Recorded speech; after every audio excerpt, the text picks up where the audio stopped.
लोगों के शादी विवाह से लेके।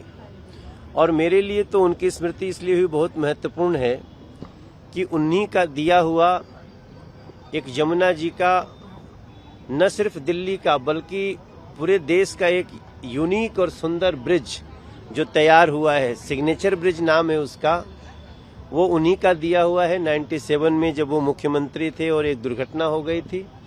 अब हम उस ब्रिज को उनके नाम से करने के लिए कागज आगे बढ़ाए हैं और मुझे लगता है कि दूसरों की सरकार रहते तो उनके कार्य को आगे ही नहीं बढ़ाया। आपको जान के आश्चर्य होगा कि जिस ब्रिज को 29 बच्चों के शहीद होने के बाद उस ब्रिज को जो फंड दिया उसको 11 साल तक रोका रहा उन सरकारों ने जो उनके बाद आए। आपको 98 के बाद जो सरकार थी आपको याद ही है। उसके बाद 49 दिन की सरकार बनी, उसने भी उसका कोई काम नहीं किया।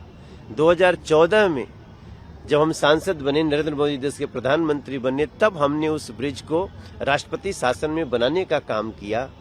अब उसका नाम हम उनके नाम से हो जाए इसके प्रयास में लगे हुए हैं और हमें पूरा विश्वास है कि सरकार में हम ये कर लेंगे, उनको हम श्रद्धांजलि देंगे। सर, ये यहाँ पे हम खड़े हैं, यूनिवर्सिटी कब तक सर ने जैसे कि कहा था उनका सपना? जी देखिए, ये सरकार अपने नेताओं के सपनों को पूरा करने के लिए ही जानी जाती है और सबसे बड़ी बात है इस क्षेत्र की जनता की इच्छा है और वो पूरा होगा।